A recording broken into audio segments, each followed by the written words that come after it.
environment.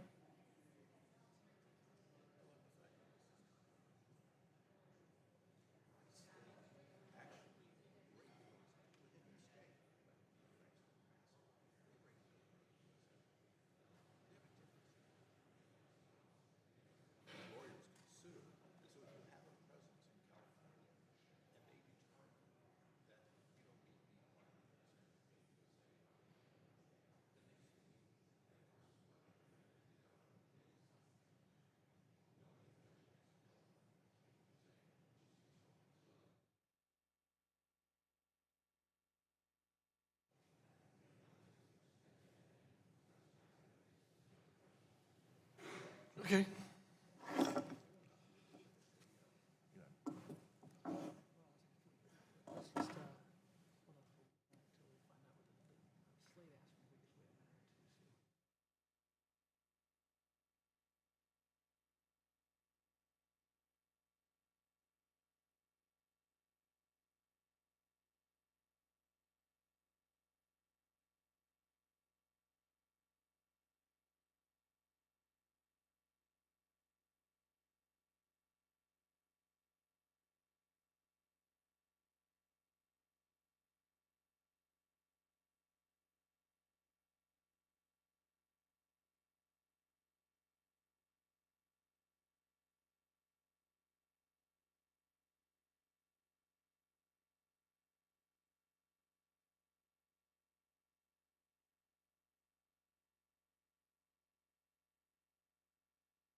The Subcommittee on Regulatory Reform, Commercial and Antitrust Law will come to order. Welcome, everyone. Without objection, the chair is authorized to declare recess of the committee at any time. We welcome everyone to today's hearing on No Regulation Without Representation, H.R. 2887, and the growing problem of states regulating beyond their borders. And I now recognize myself for an opening statement. Again, welcome to the hearing.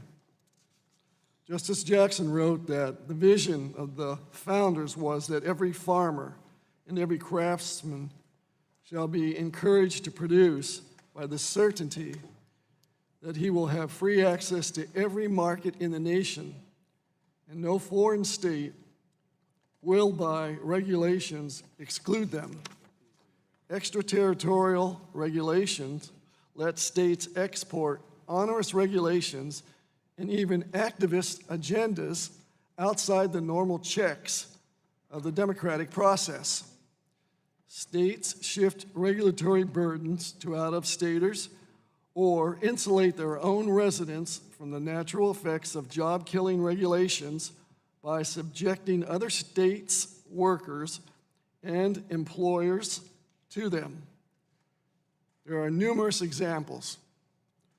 Connecticut's e-waste law requires manufacturers who supply electronics to any distribution network that reaches Connecticut to pay for recycling. The Consumer Electronics Association challenged a similar 2009 New York City law that went further than other take-back programs anywhere in the world. My state of Pennsylvania is home to one of the largest natural gas deposits in the country. I worry that extraterritorial regulation could allow fringe environmentalists to kill those jobs from afar. If that sounds far-fetched, consider this. Colorado law requires electricity generators, including those out of state, to ensure that 20% of the electricity they sell to Colorado consumers comes from renewable sources. The coal industry challenged the law but lost.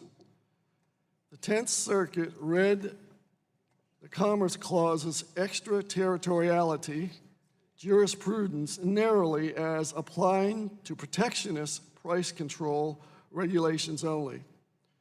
In December of 2016, Portland, Oregon passed legislation addressing what the city deemed excessive CEO pay. Beginning January 1 of 2017, a 10% tax surcharge is applied to any company whose CEO makes more than 100 times the median employee pay. Pay ratios greater than 250 times the median triggers a 25% surcharge. By its terms, the law applies even to out-of-state businesses if they are delivering goods or providing services to customers within the city. Whether this is good policy can be up for debate, but it should only apply to those who had the ability to vote for the government that imposed the tax. The Constitution gives Congress the authority to regulate commerce among the several states. Courts do not view this grant of authority as exclusive, so the question is how much authority states retain in the arena.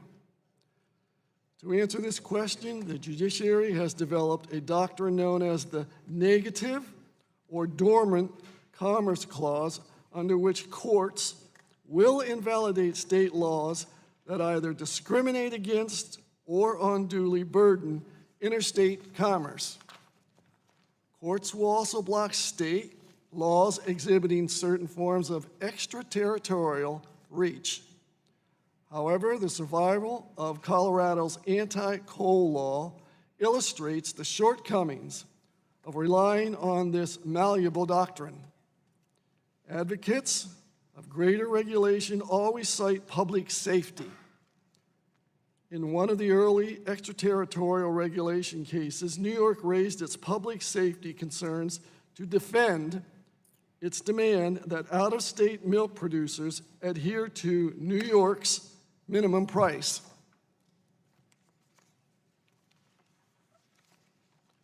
There are also numerous federal laws protecting consumer safety, covering items in interstate commerce.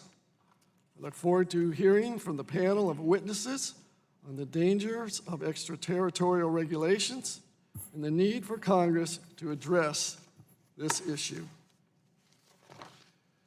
The chair now recognizes the ranking member of the full Judiciary Committee on Regulatory Reform and Commercial Antitrust Law, Mr. Conyers. Thank you, Chairman. Mr. Conyers, just give me one moment. The ranking member, Congressman Cicilline from Rhode Island, of this subcommittee, will be with us shortly. So that's why I ask the ranking member of the full committee to read his opening statement.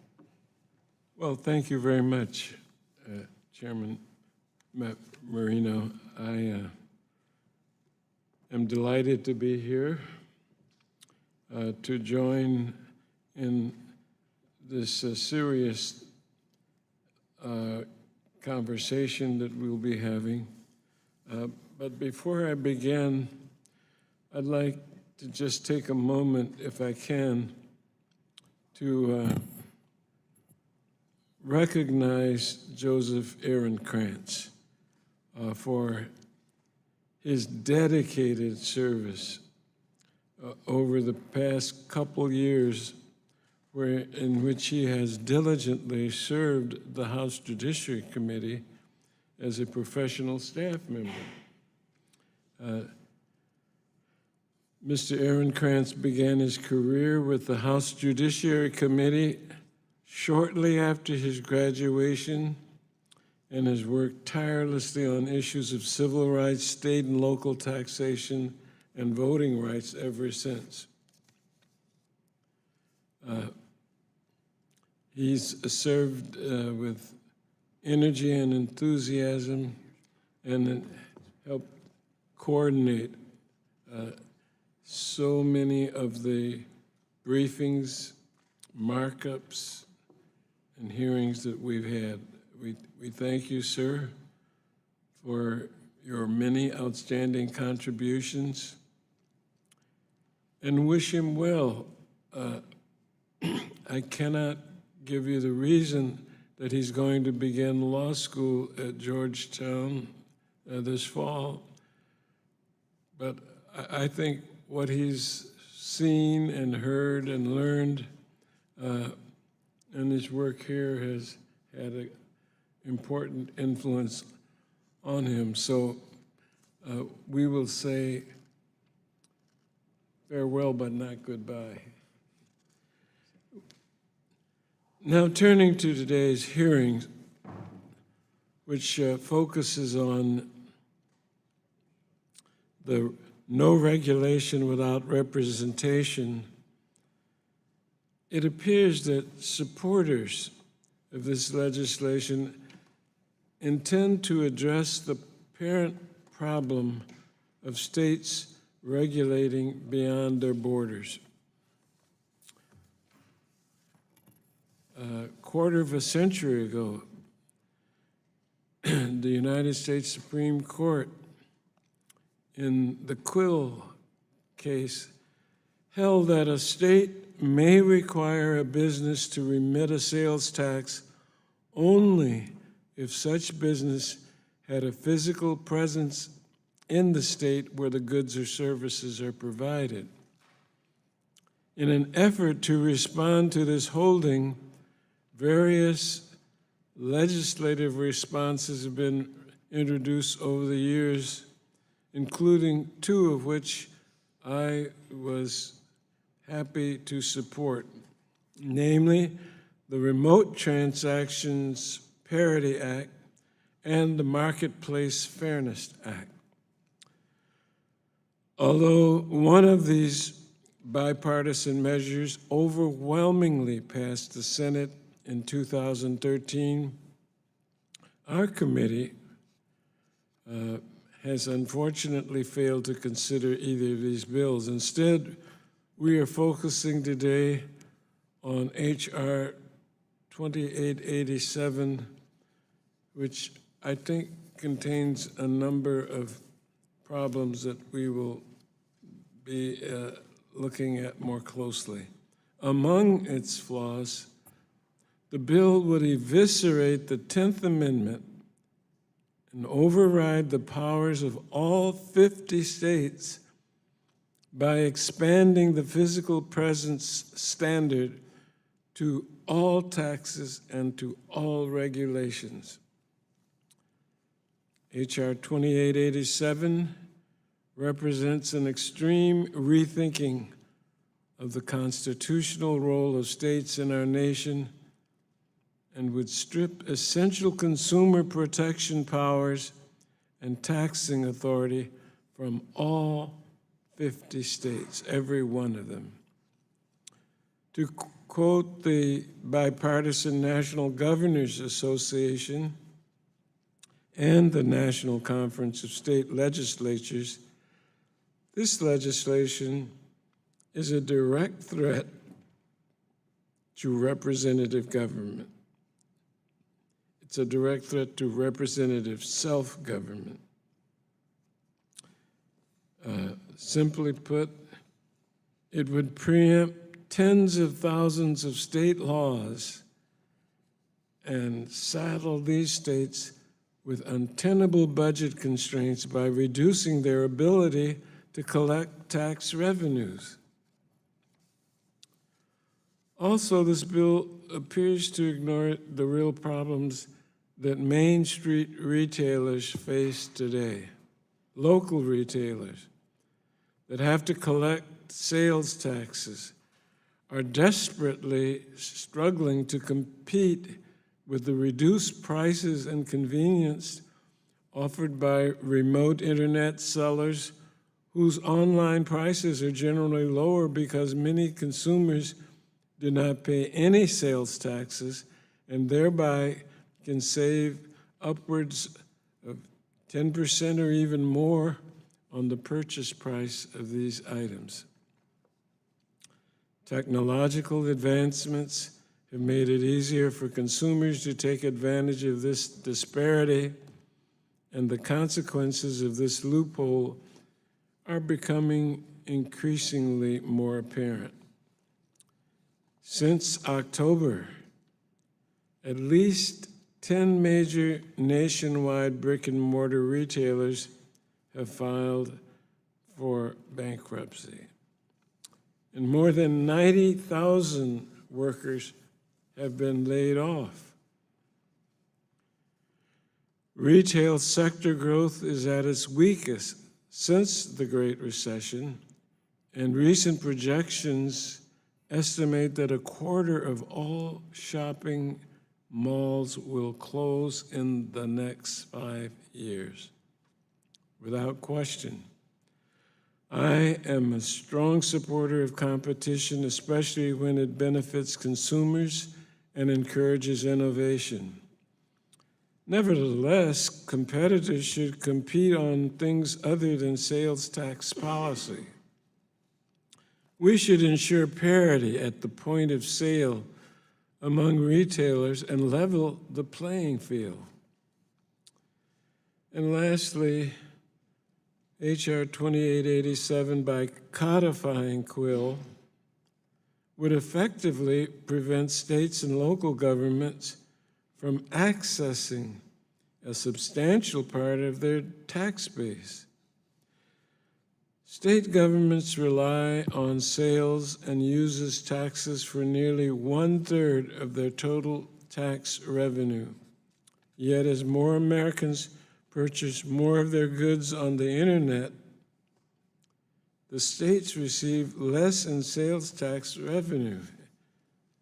So we owe it to our local communities and local retailers, as well as state and local governments, to take up helpful legislation rather than considering measures like the one that's before us this morning. And accordingly, I urge our committee chairman, Goodlatte, and our subcommittee chairman, Marino, to instead consider H.R. 2193, the Remote Transaction Parity Act, bipartisan legislation introduced by Representative Kristi Noem early this year. In closing, I look forward to hearing the testimony for each one of our distinguished witnesses, and I yield back any time that may be remaining, and thank you, Mr. Chairman. Thank you. The chair now recognizes the chairman of the full Judiciary Committee, Congressman Goodlatte of Virginia, for his opening statement. Thank you, Mr. Chairman. Mr. Chairman, for most of American history, it was axiomatic that states cannot regulate beyond their borders. This fundamental premise was woven into our founding documents. The principle was reiterated by our courts. In 1834, Justice Story wrote in his Commentaries on the Conflict of Laws that, quote, no state or nation can, by its laws, directly affect or bind persons not resident therein, end quote. Writing for a unanimous Supreme Court in 1881, Chief Justice Waite observed that, quote, no state can legislate except with reference to its own jurisdiction, end quote. In 1895, the New York Court of Appeals stated, it is, quote, a principle of universal application recognized in all civilized states that the statutes of one state have no force or effect in another. The chief constraint on state regulatory power is the democratic process. Exporting regulations dodges accountability.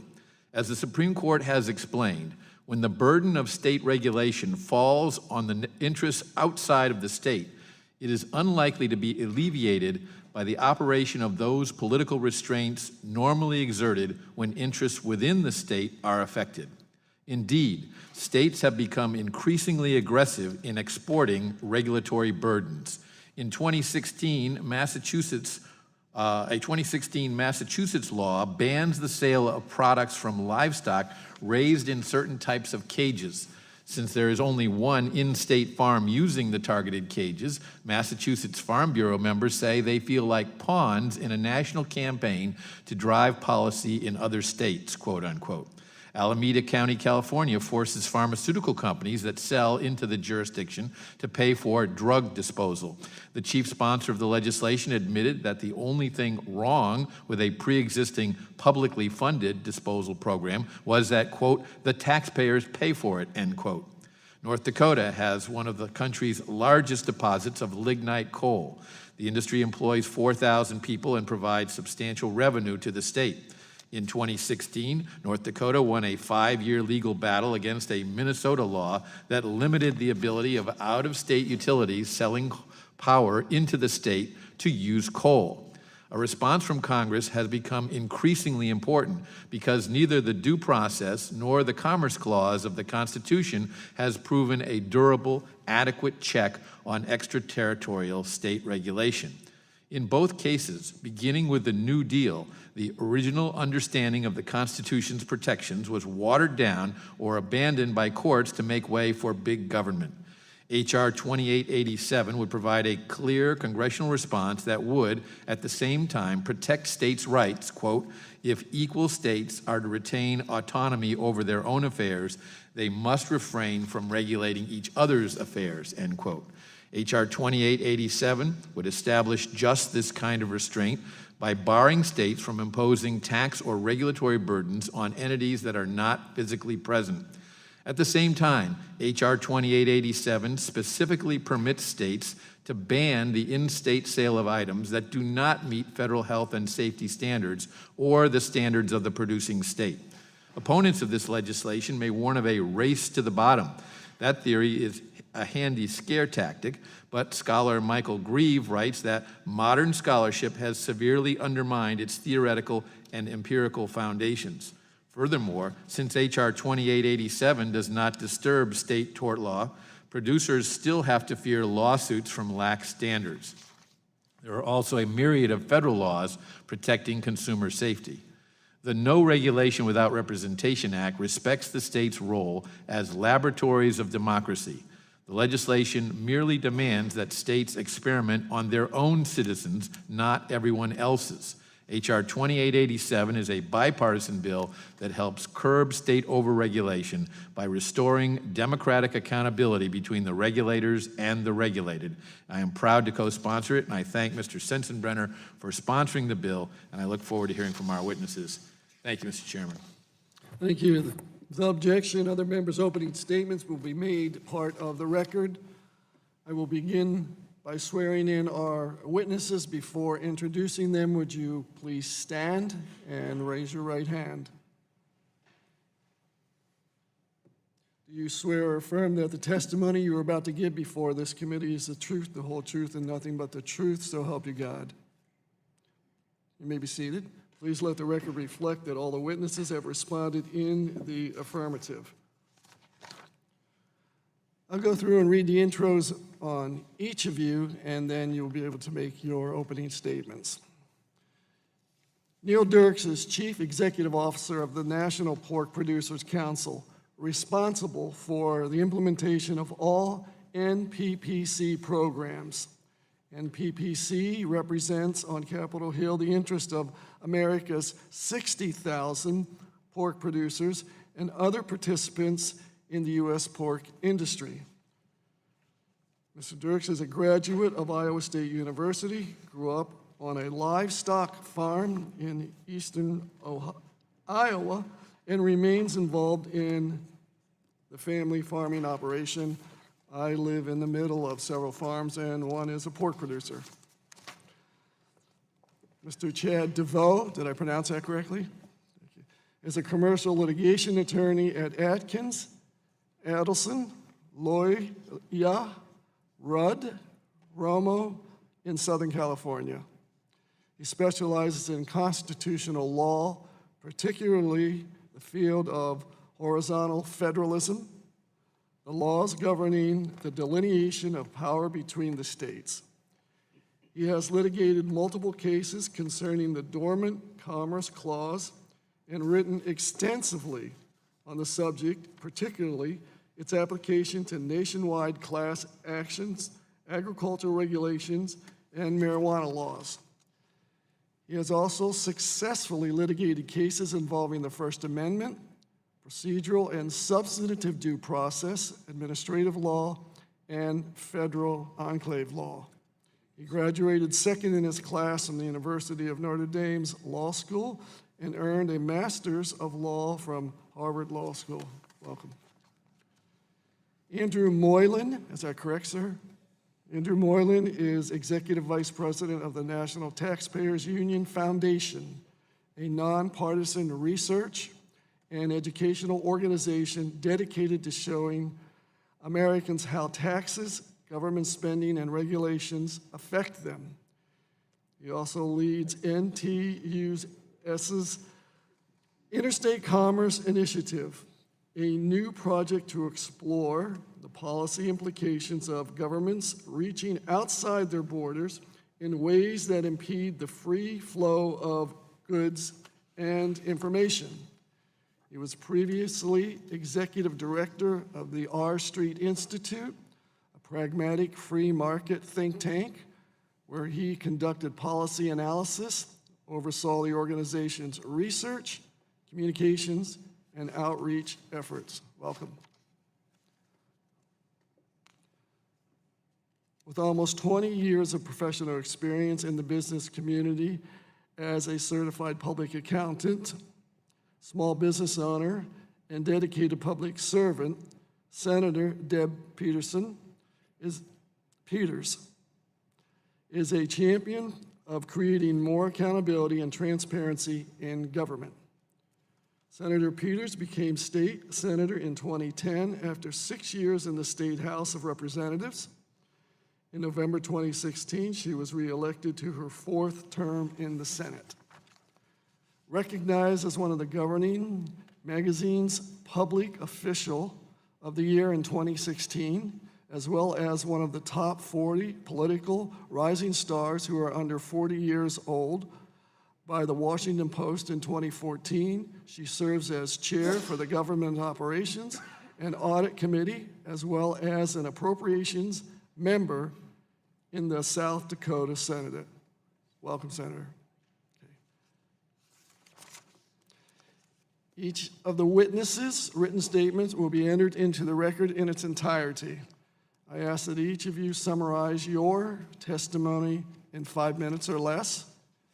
And if you haven't been here before, there's a box in front of you that will help you keep the timing. The light will show that green is the go. When it turns to yellow, that gives you about a minute. And when it turns to red, that indicates that your 5 minutes have elapsed. And I know, like I do, when I'm sitting there testifying, I pay no attention to the lights. So what I will do is diplomatically just sort of pick up the gavel a little bit and ask you to conclude with your statement at a reasonable spot. Mr. Dirks, the floor is yours. Put your microphone on, please. Good morning, Chairman Marino, Ranking Member Cicilline when he arrives, but also I'd say Ranking Member Mr. Connors and also Chairman Goodlatte from the full committee. Appreciate the opportunity as well as the thanks to the subcommittee for this opportunity. As the statement said, I'm the CEO of the National Pork Producers Council, which represents interests of America's 60,000 hog farmers. And I did grow up on a farm in eastern Iowa, diversified crop livestock farm, and I'm involved in that family operation today. First, today I want to convey two important messages. The first being that pork producers, not animal rights activists, lawmakers, or regulators, should make the decisions about what production practices are best for their animals and for producing safe food. Changes in production practices should be driven by the marketplace, not government fiat or ballot initiatives.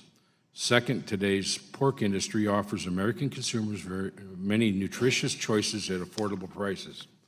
Laws and regulations should not restrict the producer's right to choose how to raise and care for their animals or eliminate choices for consumers that have when it comes to producing safe, affordable food for their families.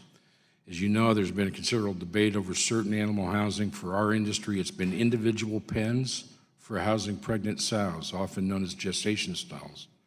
Several states, most with little pork production, have banned gestation stalls either through ballot initiatives or legislation, which was their prerogative, however ill-advised and uninformed their motives. What MPPC and pork producers object to is one state adopting a law or regulation or initiative that dictates the practices of producers in the other 49 states. That's what California in 2010 and Massachusetts did last year in banning the sale of out-of-state pork from pigs born to sows that were housed in gestation stalls, which of those states prohibited for their own hog farmers. I want to point out that California and Massachusetts have very little pork production, and they're telling farmers in states such as Iowa, Minnesota, North Carolina, Ohio, which have a lot of pork production, how to run their farms if they want to sell pork in California and Massachusetts. This has had and will have significant consequences for consumers in the states, for pork producers throughout the country, and ultimately for all U.S. consumers of pork. Several sow operations in California, for example, moved out of the state after their voters there in 2008 approved a ballot initiative banning gestation stalls as well as battery cages for egg-laying hens and crates for veal calves. A 2016 Cornell University study found that California's ban on battery cages and on selling eggs from out-of-state hens housed in such cages resulted in a 49-cent per dozen increase in price. That increase is not that severe for the average California household, but the same can't be said for the poorest California households. Other research has found that applied to the entire economy, such an increase in egg prices would disproportionately harm lower income households, primarily minorities. And remember, poor people spend a much larger share of their incomes on food. There's also an economic impact on the producer of those products. For hog farmers, there can be a significant cost for converting their operations from one housing system to another, as well as a higher cost of producing pork in some alternative housing systems.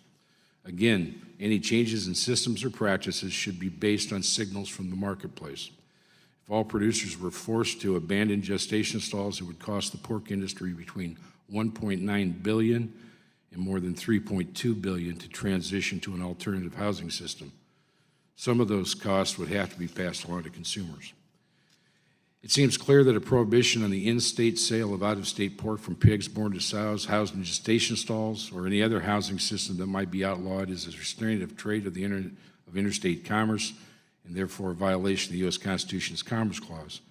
MPPC is supporting Congressman Sensenbrenner's H.R. 2887, the No Regulation Without Representation Act, to stop such state intrusions on the sovereignty of other states.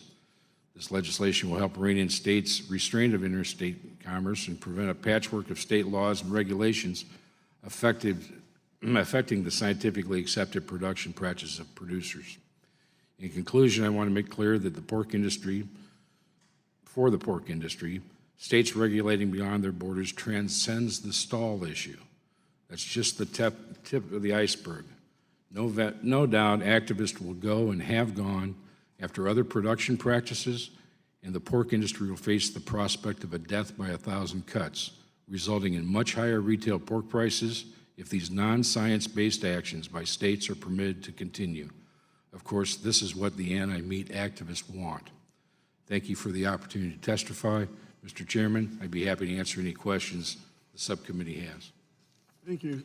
Thank you, sir. Mr. DeVoe. Mr. Chairman, Ranking Member Conyers, and distinguished members of the committee, it's a great honor to speak to you this morning. The power of the states to regulate activities beyond their borders is an issue that is literally older than the Constitution itself. Under the Articles of Confederation, states possess the full scope of power over trade possessed by independent nations, and like too many foreign adversaries of the modern world, they frequently engaged in protectionist economic warfare against their neighbors. James Madison condemned such trespasses on the states on the rights of each other, particularly the practice of many states in restricting the commercial intercourse with other states. This spurred mutual jealousies and aggressions, triggering an ever-escalating series of rivalries and reprisals, a series of events which came to a head during the so-called critical period of 1781 to 1787, which led to the Constitutional Convention. As Justice Stevens observed, the Commerce Clause was the framers' response to the central problem that gave rise to the Constitution itself. The principal objective of the Constitutional Convention of 1787 was the establishment of a nationwide free trade zone. As Judge Richard Posner has observed in recent years, the door to rivalries and reprisals can be opened by extraterritorial regulation, projecting one state's legislation into neighboring states, even when the law presents no outright discrimination or protectionism in favor of local businesses. Such laws are undemocratic because compliance costs fall on citizens in other states who have no voice in the politics of the enacting state. For this reason, until recently, our courts have recognized that in the absence of congressional action, the Commerce Clause of its own force, the so-called Dormant Commerce Clause, prohibits states from directly regulating extraterritorial conduct by precluding the application of state statutes to commerce that take place wholly outside the state's borders, whether or not the commerce has effects within the state. Such regulation exceeds the inherent limit of states' power. This so-called extraterritorial doctrine protects the autonomy of individual states within their respective spheres by dictating that no state shall have the authority to tell other polities what laws they must enact or how their affairs must be conducted. I have referred to this as the Commerce Clause's sovereign capacity function. From its inception, the extraterritoriality doctrine has withered unrelenting attack. Critics charged that the doctrine is a relic of the old world with no useful role to play in the new, and in 2015, the 10th Circuit pronounced the doctrine effectively dead. Many hailed this development as a leap forward, arguing that prohibitions against extraterritorial regulation inhibit Brandeisian experimentation, state of experimentation with laws that attempt to solve their social and economic problems. But a vibrant extraterritoriality doctrine protects regional variation. As the Second Circuit has noted, consumer protection matters are typically left to control of the states precisely so that different states can apply different regulatory standards based on what is locally appropriate. But allowing a state to reach into another state's affairs inhibits such variation. How is a state to apply standards that it deems locally appropriate if legislatures in a distant state or even a distant municipality can intercede in its affairs? Worse, as the great Benjamin Cardozo warned long ago, permitting a state to impose its will on other polities invites, quote, a speedy end to our national solidarity. Such measures invite rivalries and reprisals. The Constitution, as Justice Cardozo warned, or reminded us, was framed under the dominion of a political philosophy less parochial in range. Thank you. Mr. Moylan. Thank you, Mr. Chairman, for the invitation to testify. My name is Andrew Moylan. I'm Executive Vice President of the National Taxpayers Union Foundation. And as mentioned, I'm also the director of a newly created Interstate Commerce Initiative at NTU, which is a policy project that focuses on these very issues, the pernicious effects of states attempting to exercise power outside their borders. After spending more than a decade devoting myself to analyzing this growing problem, I came to believe that they required a deeper study, which I hope the initiative can give. Now, much of this is driven by the rise of the internet. The internet has disrupted business models across the economy, but it's also disrupted the business model of governments. Before the internet revolution, individuals and businesses were much more stationary in the conduct of their affairs. It used to be the case that global necessarily meant big. That is no longer the case. Now the internet allows anyone to act globally. It is vast, it is powerful, it is borderless. But we must not allow the internet to become the vehicle for governments to become similarly vast, powerful, and borderless. Now, in response to the disruption, we see innumerable examples of states pushing beyond their borders in search of revenue and control. Some have construed this hearing as just being about the issue of internet sales taxes, and I have a great deal to say on that as a manifestation of state overreach. But I want to stress that this is about so much more than that one issue alone. It's about the very nature of state power and the minimum connection that we deem acceptable as the basis for a state to exercise power over an individual or a business. Some states have proven that they think the answer to that question is basically zero. If you're a Midwestern farmer with the temerity to sell into other states across the country, well, as mentioned, Massachusetts and California think that you're subject to their regulatory authority. If you're an individual who doesn't live in the state but telecommutes for business, for a business that is, New York thinks you're subject to their tax authority. If you are a trucking business with no property, no employees, and no customers in the state, Nebraska has shown that it thinks you're subject to its tax authority. Now, if I had stronger tendencies toward masochism, I could devote the entirety of my testimony to these examples, but I'll spare you along with myself. So you'll hear from opponents of this bill that it is a dramatic infringement on states' rights, that it would, quote, destroy the fundamental principles of federalism that have guided our nation since its founding. I am a big proponent of the notion that states are better equipped than the federal government to address many policy issues. I believe strongly that the federal government is too large and too powerful. It has, in fact, usurped a great deal of authority from the states with considerable negative consequences. I have testified to this view multiple times before this very committee. But let's make something clear. States do not have rights. States exercise power. People have rights. And states exercise power that they are granted by people. And what's happening across the country is a dramatic infringement on the rights of the people from which states derive their power in the first place. Their right to be subject to taxation and regulation only by governments with which they or their businesses have significant connection, to laws they can understand and comply with to ensure the free flow of goods and commerce, goods and information in interstate commerce. And if our friends in the states seek a world in which they are not only sovereign within their own borders, but also free to exercise power outside them as well, we have just the trick for them. They need simply go back to the 1780s and warn the founders that we shouldn't draft a new constitution at all, that this Articles of Confederation thing is working out brilliantly for us. And under that system, we had states exercising power outside their borders with impunity, and Congress had no Commerce Clause power to restrain their abuses. So tell the founders that they were wrong, that the careful balance of power between states and the federal government that they crafted with the Constitution and that has sustained this nation for more than 2 centuries is in fact inferior to a system that collapsed of its own weight in less than a decade. So I'll close by saying this. Any reasonable conception of limited government must recognize that there are limits on state power, just as it recognizes that there are limits on federal power. States are sovereign within their own territory, but their power must stop at border's edge. Absent reasonable guidelines, like those laid out in H.R. 2887, the alternative is an unthinkable morass of cross-border taxes and regulations that undermines interstate commerce and subjects taxpayers to the authorities of governments with which they have no connection. H.R. 2887 would prevent that in very plain language, consistent with Congress's proper constitutional role, while preserving states' legitimate prerogatives to conduct their own affairs. It is a simple bill, it is a smart bill, and I think it deserves your support, and I look forward to the committee's questions. Thank you. Thank you. Senator Peters. Good morning. Good morning. I'm Deb Peters. I'm a Republican elected official from the state of South Dakota, and I want to thank Chairman Marino, Ranking Member Cicilline, and Chairman Goodlatte and Ranking Member Conyers, and distinguished members of the subcommittee. I am pleased to submit my written statements on behalf of the National Conference of State Legislatures and respectfully request that they be added to the record. In drafting the United States Constitution, the framers envisioned a union of sovereign states that granted limited power to the federal government. This was reinforced by the ratification of the 10th Amendment, which protects against centralized power and reserves powers to the states that were not delegated to the federal government. The 10th Amendment has defined American federalism, the relationship between federal and state governments by preserving broad powers to the states and to the people.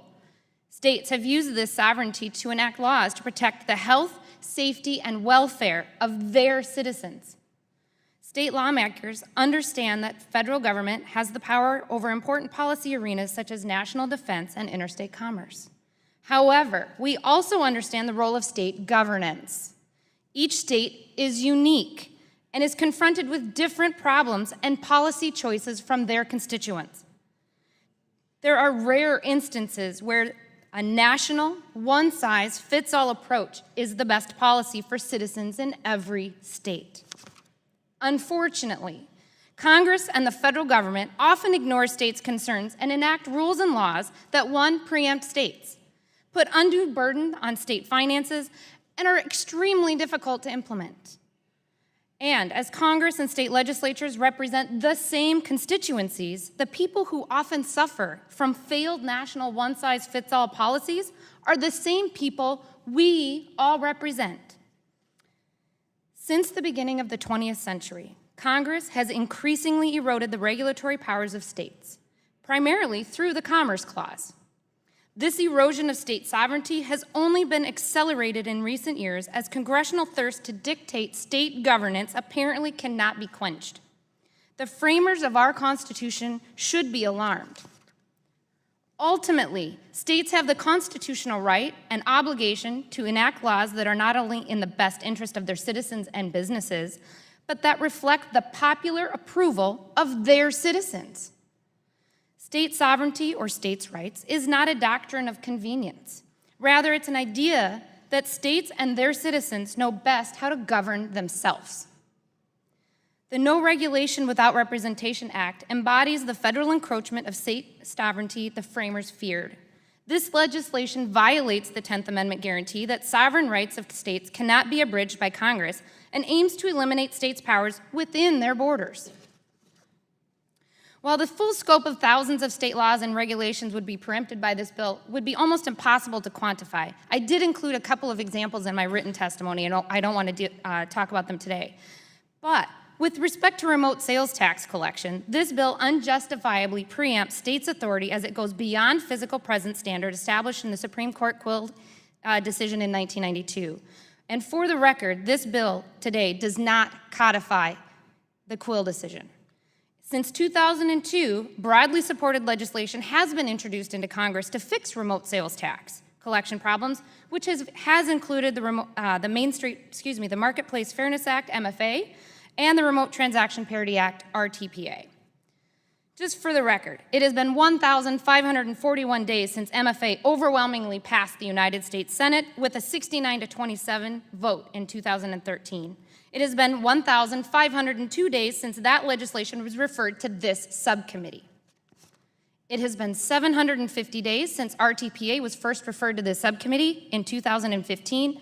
RTPA was just reintroduced into this Congress 89 days ago, and it was referred to this committee 81 days ago. However, today's hearing isn't on MFA or on RTPA. Instead, it's on a bill referred to this committee just 6 days ago.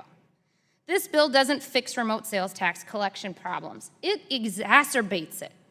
This bill is one of the most preemptive legislative measures ever introduced into Congress. NCSL adamantly opposes it, and I urge Congress to do so as well. I appreciate the opportunity to testify today. I am also proud to sit here as an elected official from South Dakota supporting Representative Kristi Noem's common sense legislation, the Remote Transaction Parity Act. RTPA should have been a part of today's hearing and is widely supported by businesses, governors, and state legislatures. As sovereign states, we look forward to constructively working with Congress and the administration to usher in a new era of federalism in the United States, which will return decision-making back to the states. States are the laboratories of democracy, and we need the power and the flexibility to innovate, create, and adapt policies and procedures that best meet the needs of our citizens. As your counterparts in the states, we look forward to continuing the partnership that will advance state legislatures' role in innovative policy making that our forefathers have envisioned. And with that, I'll stand by for questions. Thank you. Thank you. The chair now recognizes the chairman of the full Judiciary Committee, Chairman Goodlatte, for his 5 minutes of questioning. Thank you, Mr. Chairman. Senator Peters, welcome. I want to thank all the witnesses for their testimony. I'm particularly interested in yours because you didn't address the problem that this legislation is attempting to address. Let me give you an example. California's controversial low-carbon fuel standard purports to regulate the out-of-state production of ethanol sold into California in order to reduce carbon emissions. I want to read you a lengthy quote from an appellate brief challenging the law. The LCFS is an attempt to impose the views of one large state, California, on the other 49 states. As sovereign states, amici recognize California's ability to regulate conduct that occurs wholly within its borders, such as imposition of stricter emission limits on ethanol-producing facilities and other activities within California. But here, the LCFS reaches out across the Rockies and into the plains to regulate amici states' ethanol industry, corn farming, and a host of activities that are far removed from California. The only difference is how ethanol is produced in other states, which is not California's right to decide. Here, the whole premise of California's approach is to use California's economic power to control out-of-state activities. California wants to discourage such activity because it believes it contributes to global warming. But amici states may want to encourage cultivation and other economic activity.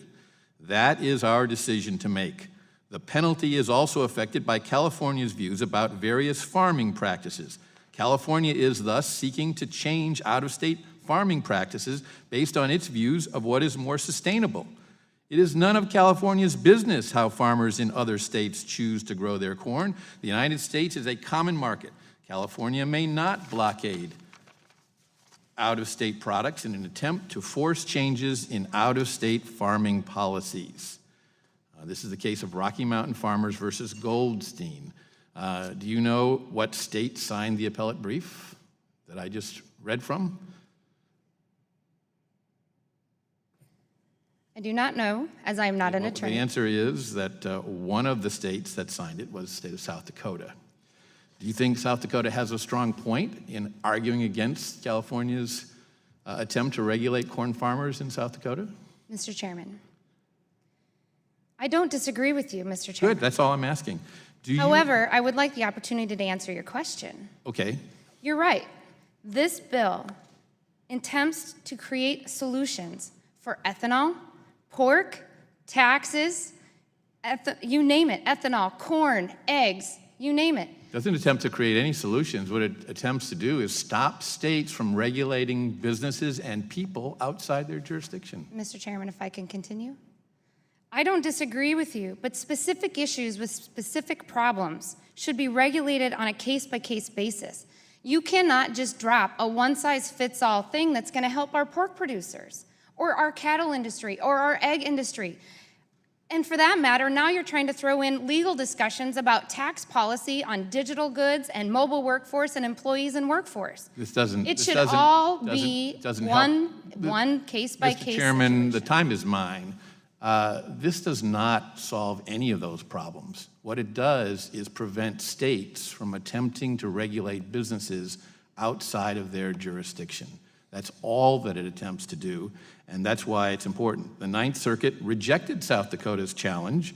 H.R. 2887, the bill that Mr. Sensenbrenner introduced, would shield South Dakota farmers from precisely such regulatory overreach. Doesn't that suggest the need for congressional action?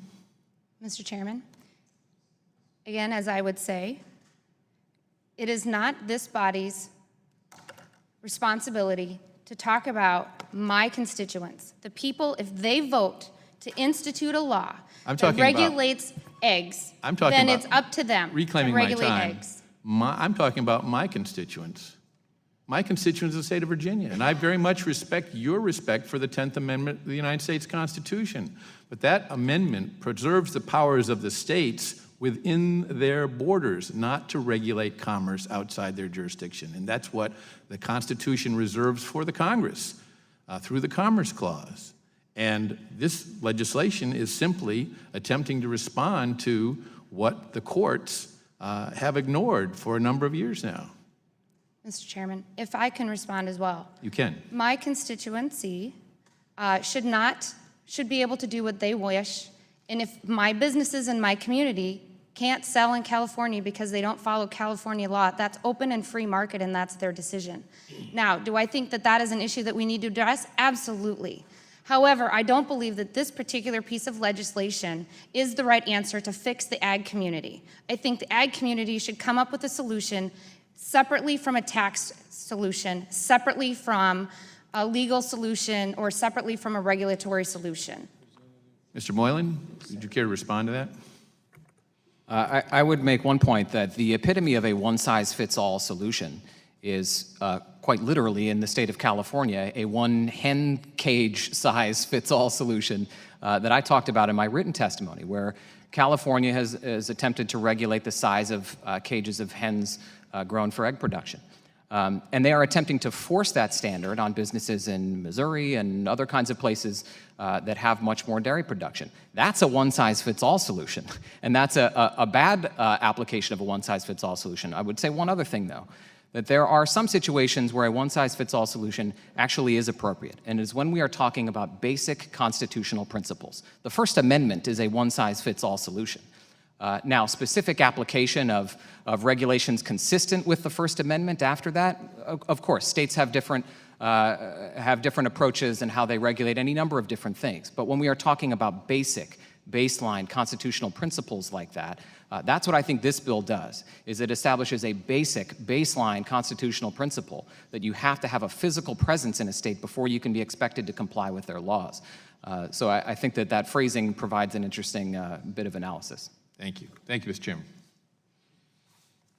Chair now recognizes the ranking member of the full Judiciary Committee, Congressman Conyers. Thank you, Mr. Chairman. Senator Peters, you really put this thing into a perspective that I think is very important.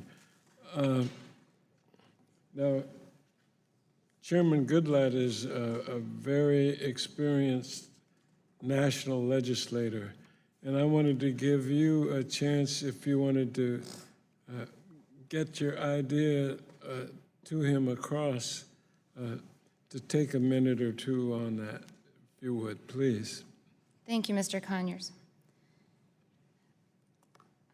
To put it into a perspective as far as states' rights and constituencies, we all represent the same people. Our citizens in our communities bring things to us. For example, in my written statement, salvia. Salvia is a dangerous hallucinogenic drug that has not been addressed by Congress or put as illegal across the country.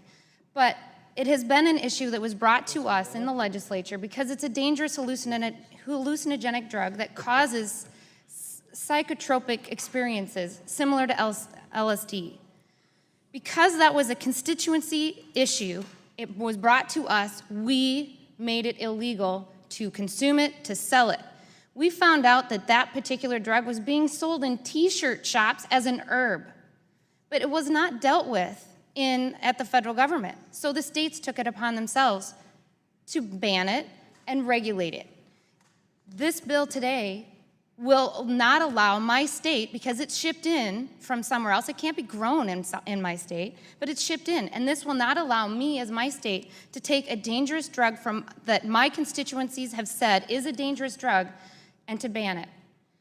Another example is pine beetles in South Dakota. We have just finally beat the pine beetle epidemic in the state of South Dakota, and we had to change a lot of issues, a lot of regulations on regulating transportation and a lot of things. We have a lot of federal land in the state of South Dakota, and we had to work with the federal government, but because of the differences in how we manage land, the federal government versus state government versus the localities, whether you're a private landowner or not. We had to make a variety of different changes. But this law, if passed, would not allow us to make those proper changes to protect our trees and our mountains and our environment.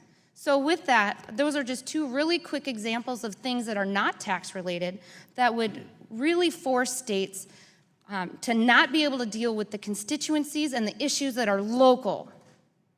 And that's where the power should be left. Senator Peters,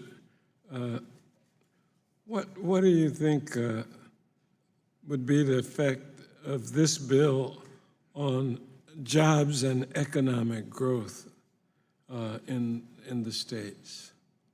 I think that's a really unique question, and I appreciate the opportunity to address it.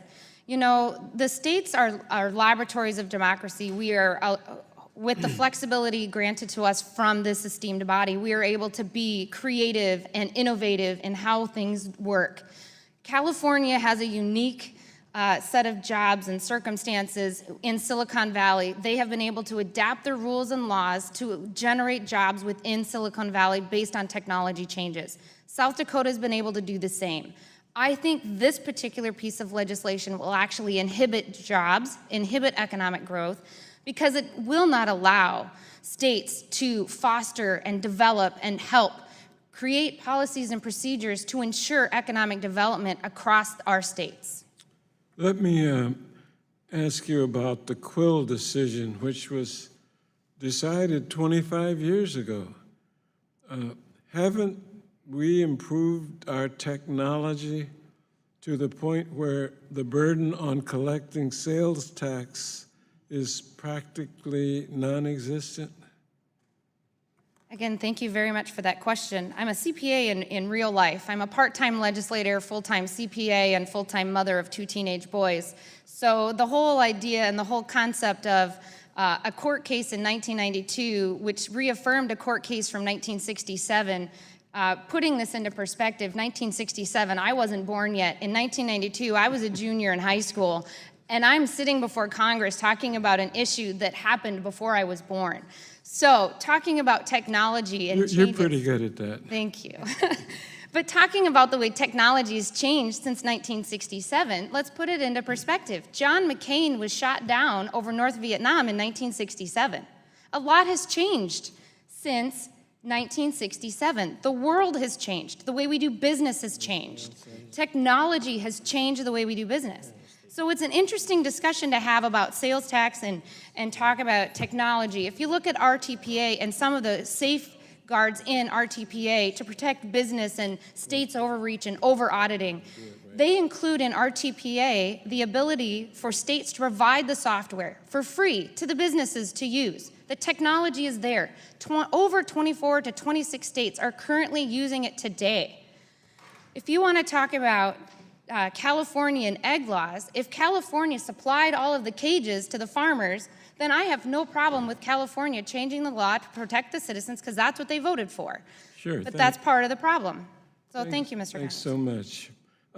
I want Mr. Chairman to submit for the record letters, especially 1, 2, 3, 4, 5, 6, 7 different organizations, but especially the first one, Marketplace Fairness Coalition, signed by over 120 companies and associations and 12 unions, all of the biggies, and the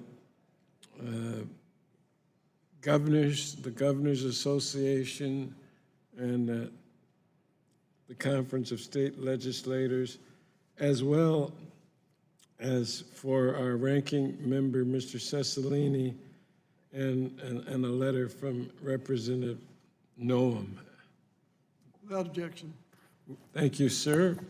And I want to thank our witness for, as a CPA and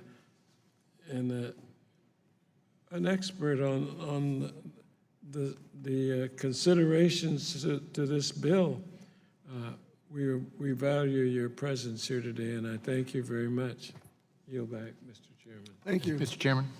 Yes, sir. Mr. Chairman, I ask unanimous consent to enter in the record the following testimony and letters of support for H.R. 2887, a letter of support from the National Cattlemen's Beef Association, the North American Meat Association, the National Pork Producers Council, a letter of support from the Virginia Cattlemen's Association, a letter of support from 18 conservative organizations, including Americans for Tax Reform, National Taxpayers Union, ALEC Action, Americans for Prosperity, Center for Peace, Freedom, and Prosperity, Competitive Enterprise Institute, conservativehq.com, Council for Citizens Against Government Waste, Digital Liberty, DownsizeDC.org Incorporated, Freedom Works, Free the People, Independent Women's Voice, Institute for Liberty, National Center for Policy Analysis, R Street Institute, Taxpayers Protection Alliance, Tea Party Nation.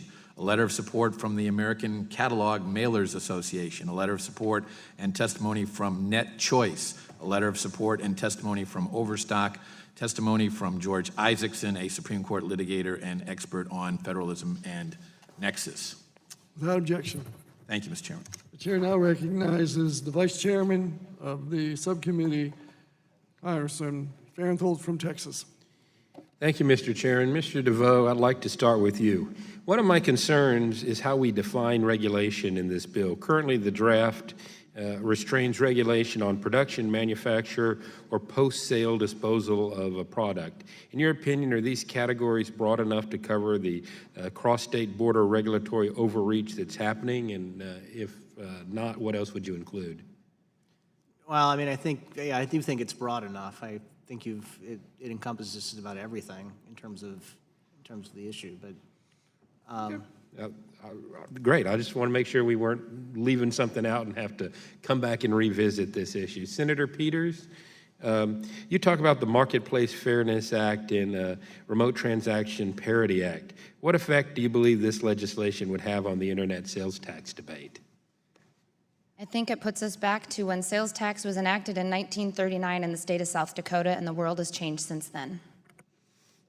All right. Mr. Moylan, do you have some thoughts on that? I do. You'll be surprised to hear. My thoughts are that this legislation, I think, is a very important first step. It's not the only step, but it's a very important first step in helping to sort of reset what has been a very difficult and, frankly, a very poisonous debate over many years in Washington. And the reason I think it's an important first step is because it underscores that incredibly important basic constitutional principle that a business or an individual shouldn't have to comply with the laws of a state unless they are physically present in that state, that ensures that connection. And then I think it's the perfectly reasonable purview of this Congress or other entities to consider, are there things consistent with those principles that might help to address the issues? I've testified before this committee about what my own thoughts are about that approach. But I think this is an important first step, and what it does is it helps us to clear up this morass of state-level litigation where states are passing knowingly unconstitutional bills in order to draw litigation. This is the kind of thing that throws businesses into turmoil and tremendous. Can we talk a little more about the sales tax issue? One of my most unpleasant memories of operating a small business before I came to Congress was a sales tax audit. They sent two folks who we had to provide an office for. It stuck around my office for about 2 weeks and poked around on our computers, and every file we had an employee dedicated to finding documents for them and helping them out. That was one state. That was Texas auditing a Texas company. If I were subject to having to pay sales tax in all 50 states, what's stopping each one of those 50 states from sending somebody in to audit me every year? I mean, I couldn't afford that. Well, my condolences for your experience, and I would say we did come out only owing about $200. So I consider that a win. Well, it could have been worse then. What I would say are two things. We heard about hasn't technology advanced? And I think that maybe you're a good example of this. I often say about the complexity issue and technology, if you think that technology can solve sales tax complexity, you must think that TurboTax has solved income tax complexity.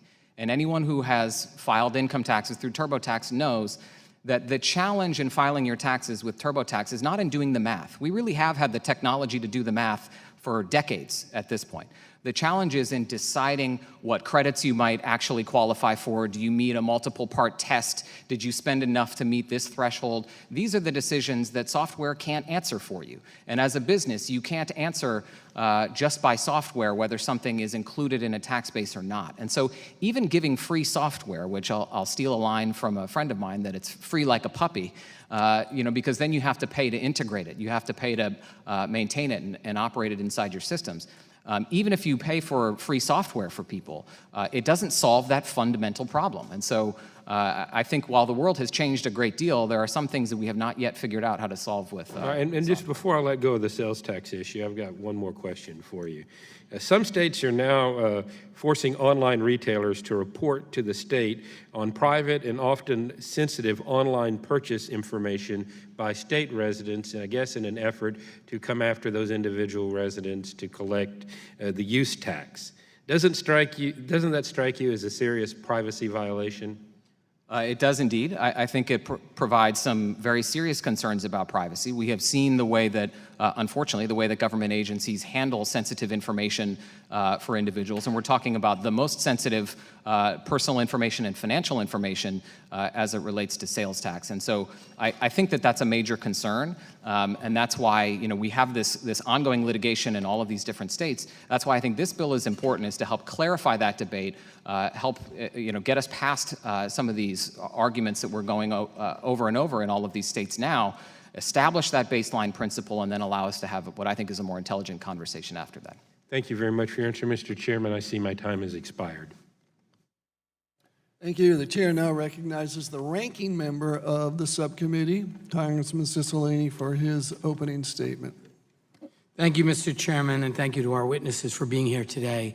Small, locally owned businesses are the lifeblood of our communities. Whether it's a local bookstore, coffee shop, hardware store, restaurant, or grocer, these small-scale businesses form the backbone of communities that are more prosperous, entrepreneurial, and connected, as the Institute for Local Self-Reliance reports. Leading studies have also found that more than half of every dollar invested in locally owned business stays in the community.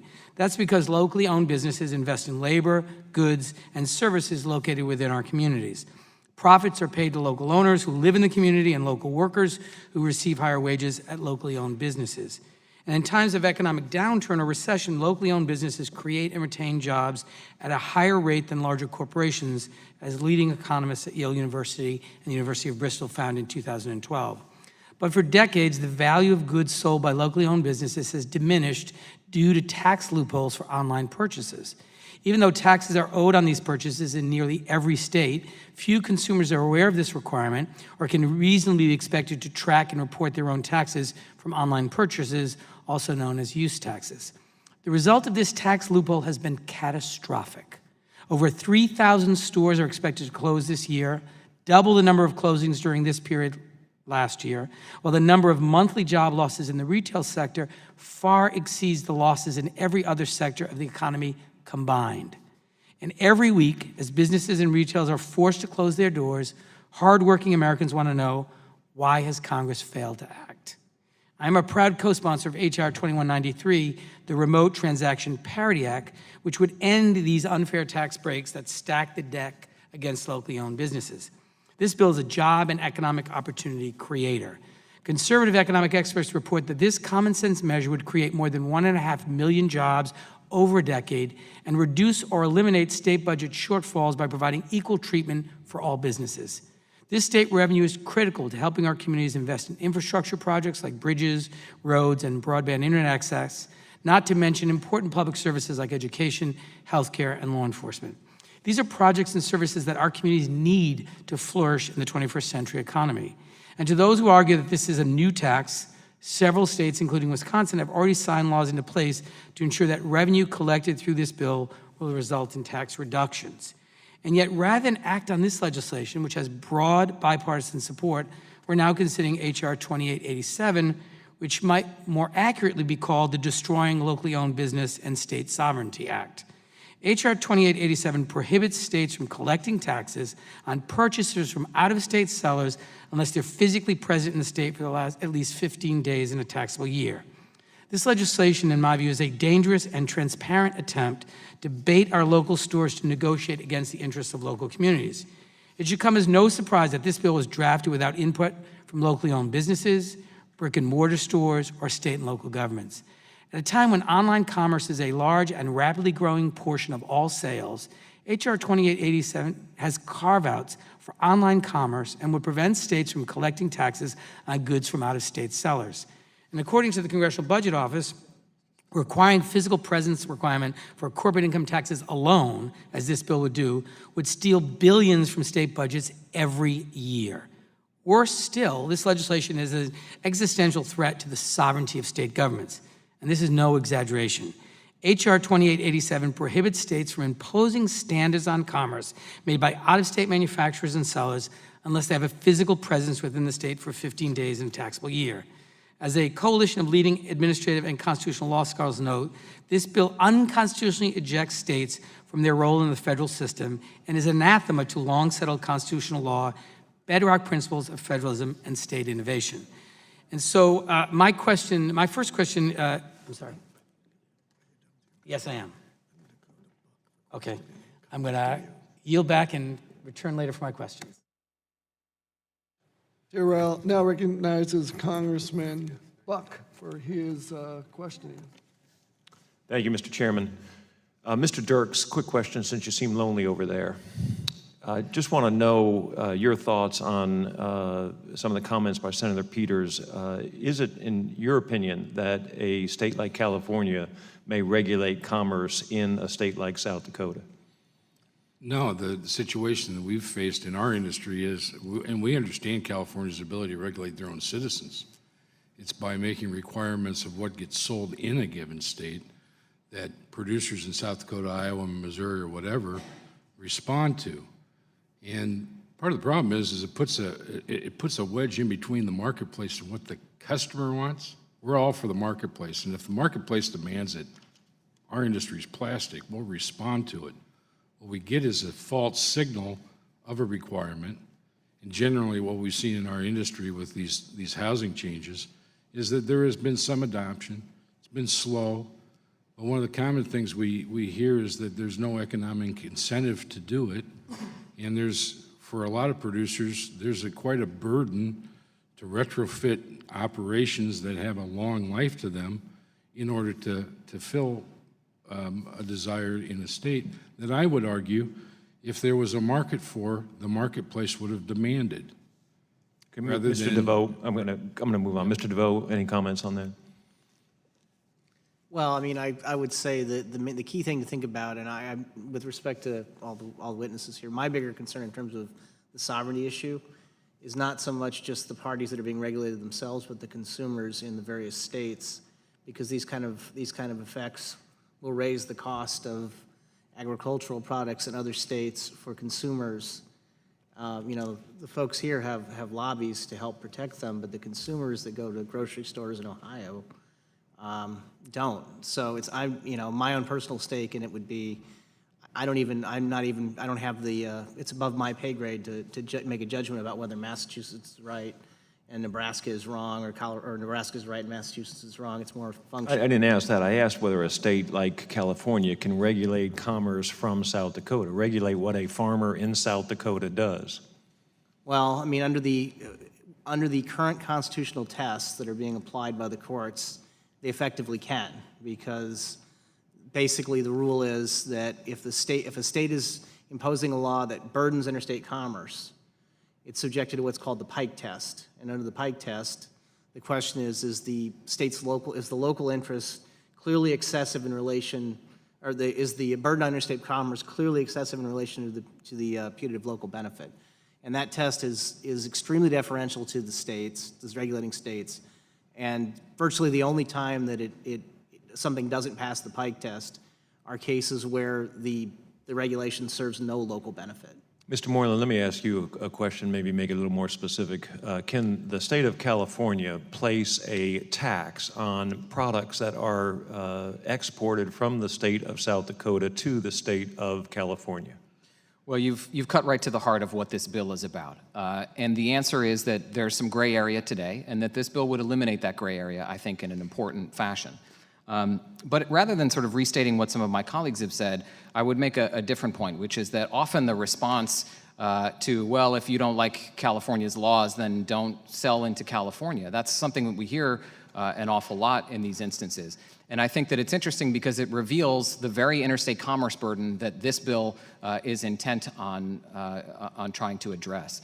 That folks say, well, okay, don't sell, and that's the commerce burden we're talking about. In that situation with 50 different statutory schemes that would place 50 different burdens on a producer in any given state, whether it's a tax, whether it's an environmental regulation, whatever the regulation is, practically no farmer in my district in Colorado, which is close to South Dakota, only Wyoming separates the two of us, and in Wyoming's fairly big, but no farmer could possibly comply with 50 different regulatory burdens. And the whole point of promoting interstate commerce, the whole point of moving from the Articles of Confederation to the Constitution was to promote a marketplace that would be fair to especially small business in America.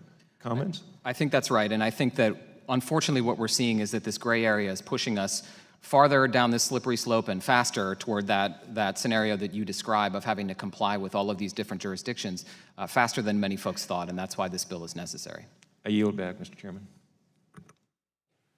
The chair now again recognizes the ranking member, Congressman Cicilline, for his questions. Thank you, Mr. Chairman, and thank you again to the witnesses. A group of leading administrative and constitutional law scholars have noted that H.R. 2887 will undermine, and I quote, a vast scope of state regulation that would fall under H.R. 2887's prohibitions, licensing for service professions, consumer protections, tort reforms, oil and gas extraction laws, environmental, health and safety protections, agricultural standards, and even state quarantine laws, end quote. I'd like you, Representative Peters, if you would, well, let me first ask, Mr. Miller, how do you justify a 15-day physical presence requirement for essential protections for state citizens? It is a state's, of course, interest and obligation to protect its citizens. Why should it be dependent, fulfilling that responsibility, on a 15-day physical presence requirement? Well, I would answer first by saying that it's not at all clear to me that each one of those laws would be invalidated by H.R. 2887. We have... Why not? Well, one example that was prior to your arriving was Senator Peters talked about the issue of salvia, a drug that they've banned in the state of South Dakota. It's not at all clear to me that this bill would prevent South Dakota from regulating the production or consumption of that drug. And to the extent that there are genuine interstate commerce issues, which there likely are if it's being transported into the state, then that's an area where we would expect the states and the federal government to work together to come up with a solution that's consistent with the Commerce Clause. And that's where I think a 15-day physical presence standard is certainly reasonable for any sort of business that might be engaged, is in that sort of limited slice. But I think this broad swath that folks posit is a little bit overblown in my opinion. Senator Peters, I apologize for promoting you to the House. Would you speak to that, what you think the implication would be on states' responsibilities to protect its citizens in those areas that I described, or that these leading administrative and constitutional law scholars referenced, of consumer protection, health and safety standards, quarantines, et cetera? Thank you very much for your question. I don't even know where to begin with some of the issues that you've raised, simply because this is such a broad piece of legislation that encompasses everything from energy to agriculture to tax policy to, it's almost like we've decided that we can't fix it all in one fell swoop, so let's just bring the bunker buster bomb and drop it, instead of taking the surgical knife and saying, hey, I got a problem with the way California's legislating eggs and pork. Well, let's take the surgical knife then and the scalpel and let's legislate that smart. Let's be smart. Let's do our homework. Let's do the hard work and make the tough decision. When you want to talk about 15 days, Just think about every state and all of the little special events that you have in your state. South Dakota, we have the Sturgis Bike Rally. That's a 14 to 15-day event. We have retailers from all over the country and the world that fly into the state of South Dakota for a 2-week event. And guess what? It doesn't matter what they are. They could be selling salvia. We don't have legalized marijuana in South Dakota, so they could be selling marijuana because they don't have the physical, they wouldn't meet the 15-day test. If you're gonna start a bill with saying, wait a minute, that's not our intent, and you have to create a laundry list of exceptions like drugs, then we have a problem. It's too broad, it's not specific enough to address the specific problems that we are here to talk about. Thank you. I mean, I think that is further supported by, I know, a letter that was submitted for the record from one of our colleagues, Christy Noem, who sought to testify before this committee, a member of the Republican caucus, and I think it shows that even within their own caucus, there are some concerns about this. Finally, the Congressional Budget Office has previously estimated that requiring physical presence for business activity would lead to losses of more than $2 billion in the first full year after enactment, and at least that amount in subsequent years. The National Conference of State Legislatures estimates that the loss would be $26 billion. If you use the figure, the low figure of the $2 billion, that would be, just to give you some perspective, $1 billion a year would pay for the salary of 17,000 public school teachers and over 16,000 police officers or 31,000 paramedics. So, I mean, I wonder what the expectation of the witnesses of what states would do with this crushing loss of revenue as a result of an enactment of this. It would just simply, you know, maybe Senator Pease, you could talk about what you think the implications would be for states such as yours.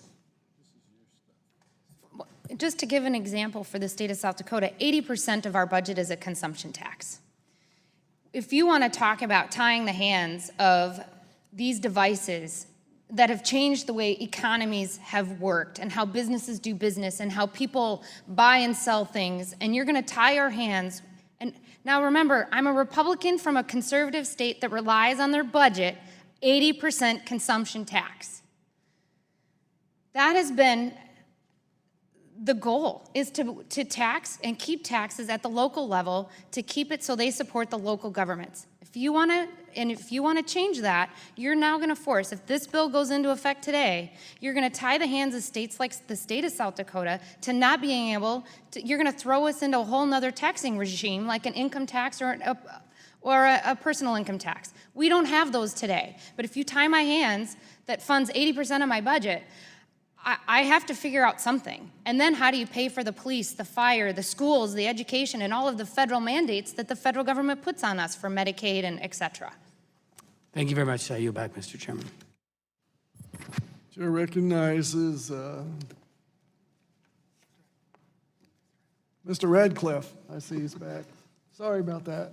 Mr. Radcliffe from Texas. Thank you, Mr. Chairman. I appreciate all the witnesses being here today. Mr. Dirks, let me start with you. Your written testimony describes the pork production process as being very complex. Now, the district that I represent has broader but similar agricultural processes and concerns, if you will. As you know, some activist groups have sought to use ballot initiatives and legislation in other states to essentially impose regulatory burdens on agricultural businesses in Texas.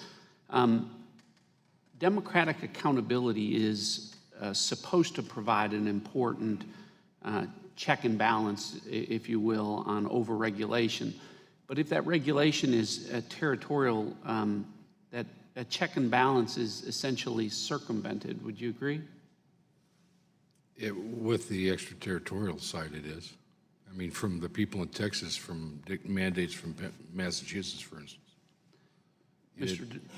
I mean, it would. It's a situation where people are, I mean, in our industry, it tends to be as close to the marketplace as possible. So if the consumer demands it, it will be responded to. If there's something that comes in, as you said, activist groups that target states that do not have, in our case, pork production, which is where we've seen these things happen, and ballot initiatives that are worded in such a way that everybody would agree with them because it talks about soft, fluffy things like a Hallmark gift card, but then it's the devil's in the detail. And that devil suddenly brings issues at hand. And what's interesting about it is some see this as, oh, these sophisticated pork producers' operations. Well, unlike the reference that Mr. Goodlatte gave to Massachusetts, we didn't have any operations producers from Massachusetts using individual maternity pens, gestation housing. And actually what they're doing to their citizens in the state of Massachusetts is that they're creating an atmosphere where those people that have created a niche market will be swamped by commodity product that meets the different requirement from out of state. Thank you. Mr. DeVoe, I want to give you a chance to comment on that because I know you talked a little bit about the extraterritorial legislation. So do you agree with that? And are those concerns limited to potential for protectionism, or are there other concerns? Well, there's always protectionism lurking potentially because it's often easy to disguise what might otherwise be, a well-intentioned safety measure as for example, there's the famous case where North Carolina enacted a law that required that all the apples sold in the state had to be labeled pursuant to USDA labeling apple grading regulations. And it was not too much of a secret that North Carolina had its own apple industry, and the premier apple producing state was Washington, and Washington had its own labeling system. And this was litigated to the Supreme Court on the argument that that it was all about safety because we can have more confidence in the USDA rating system. And the court, in a somewhat muddled opinion, came to the conclusion that the law was unconstitutional, but they didn't really address I think the elephant in the room, that it was protectionism. Thank you. My remaining time, Mr. Moylan, I want to turn to you on this remote sales tax issue. And I certainly appreciate there are stakeholders on either side of the issue. I know that because they're in my office all the time, and I know the other members up here experience that as well, and that's why we ultimately want to get to the right place on this. So when stakeholders come into to my office and argue that the physical nexus requirement effectively creates a class of sellers that are above the law in the sense that they benefit from states to which they're selling but are not required to pay taxes that other sellers have to pay, what should I be telling them to address those concerns? Well, what I would say is that the law applies equally to all sellers today, regardless if their business model is purely brick and mortar, a mixture, sort of brick and click, or remote retail only. And the law as it stands today, because of the Quill decision, is that if that business has a physical presence in the state, that they're required to comply with its tax laws, and if they don't, they are not required. And that is not a loophole that was intended to advantage internet retail. The internet was but a glimmer in the broader economy's eye, rather, in 1992. And so I understand that there are concerns, but sometimes there are differences in business models that are not appropriate for undermining basic principles, I think, to address. And so that's what I see happening, is that in sort of a competitive sense, a lot of folks are coming and saying, we expect a more difficult, more burdensome collection standard for the businesses that we're competing with than the one that we use. And the reason I say that is that still today, 93% of sales happen in brick and mortar businesses. Well, it's only 7%, it's growing, but it's only 7% in online retail. For those 93% of sales, they effectively operate on a simple rule where they collect tax based on where that business is located. And what they're asking for that other 7% is that they have to jump through a bunch of hoops to figure out where every one of their customers is coming from. And that's not the standard that those 93% of sales operate on. And so I think that that's what my response to that would be. Thank you all for being here. My time's expired. Chairman, I yield back. Thank you. The chair now recognizes the congressman from Georgia, Mr. Collins. Thank you, Mr. Chairman. I appreciate you yielding the time. And, Mr. Chairman, I appreciate the important issues that this legislation is intended to address. I have and will continue to be a firm supporter of this subcommittee's work to enact meaningful regulatory reform. This is a committee in which I take great pride in being a part of and have been since my time in Congress just a few short years ago. While I have nothing but the utmost respect for the work of the bill sponsor, Mr. Spencer-Brenner, I cannot support the approach that we're taking in this subcommittee today in considering this legislation alone. My concern is that the breadth of this legislation goes well beyond addressing the state regulatory overreach. There is no one that I would put my record up against who has fought harder against predatory, and at times abusive state regulatory practices from poultry to pork to others. The bill that we're currently considering, for all intents and purposes, although talked about in the regulatory issue, codifies a Supreme Court decision in Quill Corporation versus North Dakota by prohibiting states from requiring remote retailers to collect taxes on goods sold into their jurisdiction. In doing so, it would simultaneously ignore the unambiguous invitation from the Quill Court and impliedly close the door on any opportunities to address this issue in a way that weighs the needs of states, their citizens, online retailers, local businesses, and the economy as a whole. To be clear, I believe that it is critical that Congress act to address the remote taxation issue and that we do so in a way that is clear and fair. However, defaulting to a physical presence standard similar to the one adopted by the Quill Court ignores the reality of a modern economy. Justice Kennedy pointed out that these realities last year when he wrote in a concurring opinion in the direct marketing versus broil case, stating, "A business may be present in a state in a meaningful way without that presence being physical in the traditional sense of the term. But one does not have to look to modern day to suggest that Congress should play meaningful examination of a departure from the physical presence standard." Justice Stevens, in writing for the opinion for the Quill majority, stated, quote, "Congress is now free to decide whether, when, and to what extent the states may burden interstate mail order concerns with the duty to collect sales and use tax." I believe that the members of this committee should dedicate ourselves to doing just that. I believe that it is the responsibility of this committee to consider and pass legislation to address the complex array of issues presented by our increasingly digital economy. I believe that it is our responsibility to do so in a way that is considerate of states' authority and the need to collect taxes without burdening businesses and the inherent complexities of compliance with the laws of thousands of jurisdictions throughout this country.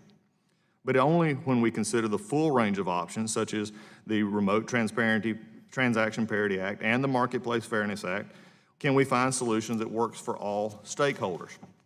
I am confident this committee can strike the careful balance between the authority of states to collect taxes and the need to minimize the burden on remote sellers.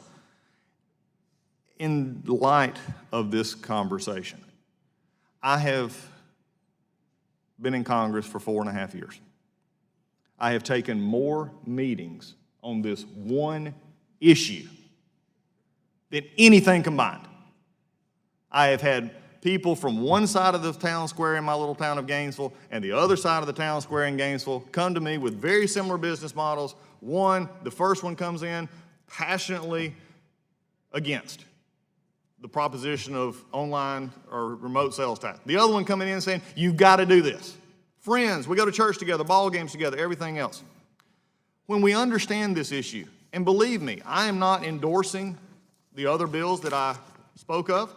I believe they have problems, and I believe those are problems that we have been addressing and talking about behind the scenes here for many years in this committee. I believe as we move forward here that a discussion of regulatory burden and the discussion of remote sales tax are unfairly bonded in this bill. It is one thing to say, watch what we're doing here, while at the same time saying, don't pay attention to this part over here.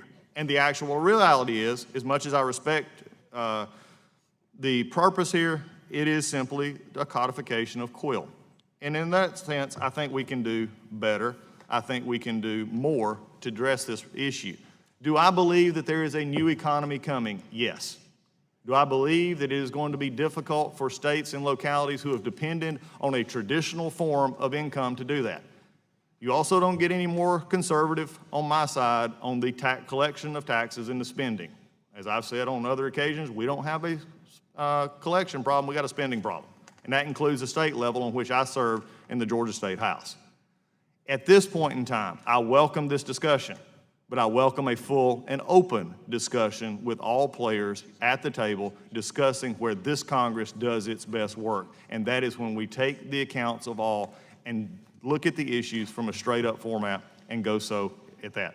With no dispersion on anyone, this is the first step. I'm glad to have this hearing, but those are my thoughts as we move forward, and my hope is we will find a solution that will end the plethora of meetings that I have endured. With that, Mr. Chairman, I yield back. Thank you. The chair now recognizes the Congresswoman from Washington, Ms. Jayapal. Thank you, Mr. Chair. The No Regulation Without Representation Act is one of the most coercive and intrusive pieces of measures that I've seen, and it would unfortunately fundamentally upend the role of states and the American government. The consequences specifically to my home state of Washington are severe. The bill would preempt a state's ability to collect taxes unless the business is physically present in a state. In Washington state, nearly 30% of our revenue comes from retail sales and use taxes. We don't actually have an income tax in our state.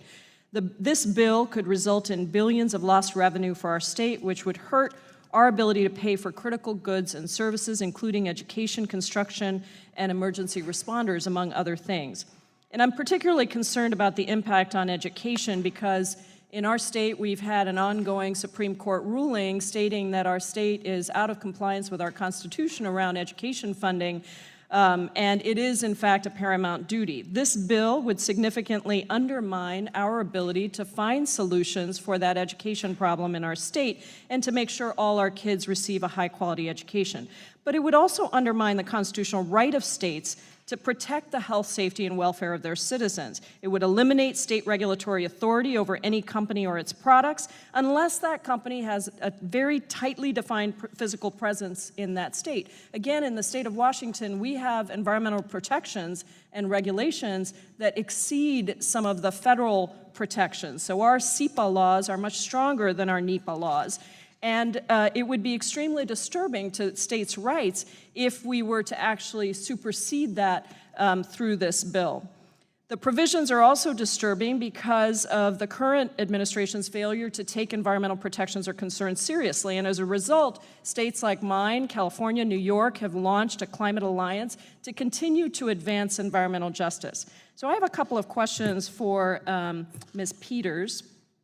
And if you can speak specifically to constitutionality, what are your constitutional concerns with H.R. 2887, and what effect would it have on states' constitutional authority to establish general safety standards? Thank you very much for the question. I actually am an accountant, not a constitutional attorney, so my perspective is a little bit different. Being an elected official in the state of South Dakota, we view state regulation a little bit different than what the state of Washington does, but we do come together when it comes to a lot of things when it deals with sales tax. So as far as what this bill does, I think it obliterates our state's abilities to do what our citizenry have elected us to do within our own states. So if the state of Washington wants to exceed the federal regulations, then I think that's the state of Washington's rights. Now, if this bill wanted to just deal with environmental issues, then we need a bill to deal with environmental issues and regulations. If we wanted to talk about ag and the issues within exporting ag products across state lines, let's have a bill that talks about that. I think this bill, as I said before, talks too globally about too many different issues, and it literally just obliterates the whole process instead of just doing the surgical fixes that I think we need to have throughout all of the discussions, whether we're talking tax policy, environmental issues, ag issues, and the like. So I hope that answers your question. Well, let me follow up, since you're an accountant, and ask you about state tax collection. There are leading experts that have suggested that requiring physical presence, as you said, would trample on state tax policy decisions. What specific effects might you see on state revenue for states like yours or ours? The 15 days within this particular piece of legislation will be catastrophic, especially if you look at a lot of the special events that are going on. Every state has a variety of different special events. In South Dakota, we're a very small state, 850,000 people total. The Sturgis Bike Rally brings in 2 million people. So if you take that 15 days and those retailers that come into our state, they come in, they set up a shop, they sell and buy goods within our state for a variety of different things, whether it's tattoos or t-shirts or a variety of different things. And this would take away that entire sales tax collection and remit for that county, because we're local control county sales tax, not just a little bit at the state. It would decimate those counties for that revenue, and they rely on that revenue for that one special event for the rest of the year to pay for roads, bridges, and a variety of different things at the local level. So I think it's too broad to to talk about, this bill is just too broad to narrow it down to a lot of different things. Thank you, I appreciate that, and I know that we have other bills that have been introduced by members, including our ranking member, Mr. Conyers, and I think would do a better job of trying to address some of these critical issues. They are critical, they do need to be addressed. With that, I yield back. Thank you. The chair now recognizes the congressman from California, Mr. Issa. Thank you, Mr. Chairman. Ms. Peters, since you don't like the bill, I'm going to concentrate on you because I don't necessarily love this bill. I don't see it as perfect in its current form. But let me go through some questions for you, because draft bills around here often get improved not by the proponents but by the dissidents. So in my home state of California, we have a different standard for Made in USA, such that if, under current law, if you put Made in USA on a North Dakota product, including a soybean, bag of soybean, California may sue your companies because they're not made in USA based on our definition. Is that okay? Mr. Chairman, I think, and I don't want to not answer your question, Start with a yes but or no. Start with a yes or no, and then you can explain Sure. your yes or no. And I don't really, because this bill, I would be a yes and a no, because I don't like regulation, period. Explain your yes or no, please. Sure.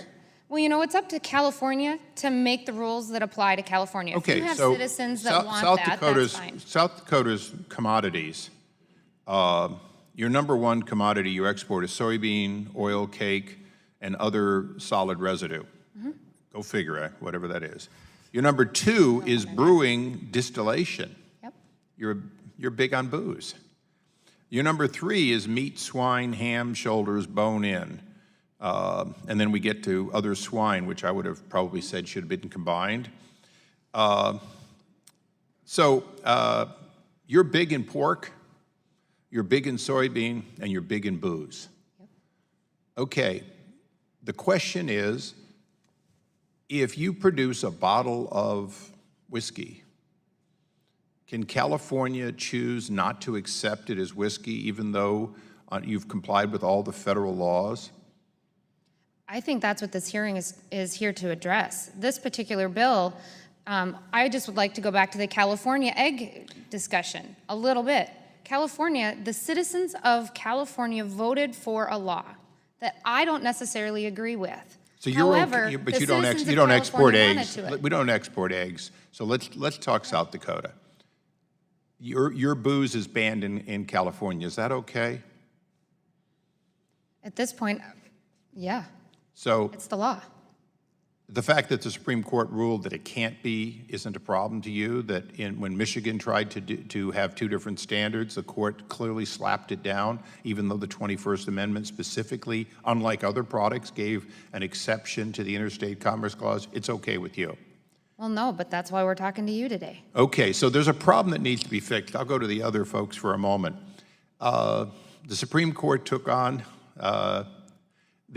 Michigan when they tried to have two sets of standards. They specifically made it clear that my California wine was not, since it was legal in the state, had to be allowed into Michigan, and no secondary license was required. My question is, haven't we already made a decision, at least as to interstate commerce, even with the 21st Amendment, which gave special powers to the states? Hasn't the Supreme Court already spoken that interstate commerce is to be protected? And aren't we just dealing with the regulations to prohibit it? A do-good policy to be parochial down to the state, the county, and the city. And who's my pork producer here? Since I swined twice in South Dakota, would you mind going first? Well, the second swine, I believe, was breeding stock, live animals going to other parts of the country. But I'll tell you, the two of them together is an awful lot of pork that would never leave South Dakota if other states decided to simply protect a domestic industry in each of their states. Isn't that true? That is true, and that's true for the upper Midwest, North Carolina. I'm not a constitutional attorney, even though we have one here that can address your specific question on it. But I think, that's the root issue that we have. We're having mandates made in states that citizens of other states are left to deal with, even though they had no say in it. And unfortunately, that's our concern, and that's why we're supportive of the bill. Okay, and now for my constitutional, I'm going to broaden the question because Ms. Peters had a point. Products and services are different, aren't they? With a product, in other words, you're exporting booze, pigs, live or not live, you're exporting a product, which clearly our founders thought of. Ms. Peters' example, which I do share her concern, services, including the physical presence of coming in for an event, would be a presence that could be divined. We could have a bill that dealt with physical presence by individuals, whether they're employees of somebody or not, becomes a question. And by the way, having overseen the District of Columbia for years, I'm well aware that professional teams that come into every state in the union pretty much pay apportioned taxes while they're there on that professional football, basketball. The District of Columbia doesn't have that authority, which is why the Washington Redskins don't play in Washington. So would you give us sort of all the answers you want, but specifically as to how we could look at goods versus services differently? Well, I mean, the constitutional rules that pertain to regulation of commerce are different from, the rules that pertain to taxation, although the Quill decision is rooted in the same body of law. I mean, one of the things that Quill does, I think, is it really draws a line and explains the difference between what the Commerce Clause or the Dormant Commerce Doctrine says about state sovereignty versus what due process, the interest of due process. Due process is about protecting the rights of individuals. So if an individual has contact with a state, does business with a citizen of that state, for due process purposes, he's sort of on notice that that state has an interest in the transaction and that's satisfied. But for Commerce Clause purposes, presence says something about what, the regulatory authority of states, what power they are intended to have within a system where they need to respect their neighbors, right? So they are two different questions. But I think for Ms. Peters, the difference between an event in which people come in and sales tax is collected as a result of a presence and a sale, a retail sale, versus in which you tax in-state and out-of-state products the same, versus simply saying that we don't like the way you use GMOs as your source stock for whiskey, therefore we in California are going to prohibit your whiskey. That's what I wanted to understand, because I think not all regulations are created equal versus taxation. And those are two very different things. I mean, with the GMO issue, I mean, there could be a lurking protectionism there, much like Michigan was trying to protect its wine industry. They were less, I mean, their statute was a little more clear because it basically identified states, qua states, not saying too many sulfides or something. There's always a way you could come up with that, and I'm kind of surprised that some of the other wine-producing states haven't thought of that, in terms of trying to craft a bill to. Thank you, Mr. Chairman. You've been very generous. I yield back. Thank you. I have a couple of questions now. Mr. DeVoe, you're an expert in federalism. Yes. I think we're missing, for most of the conversation here, the actual point, and that is the constitutionality and the 10th Amendment. What,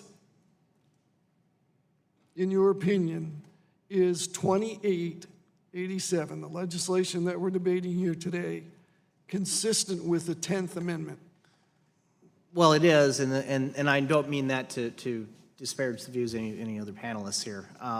What I would say is that the 10th Amendment just confirms what ought to have been obvious from the framework the framers set up for us, that going into the convention, we effectively had 13 independent countries that possess the full range of sovereign authority.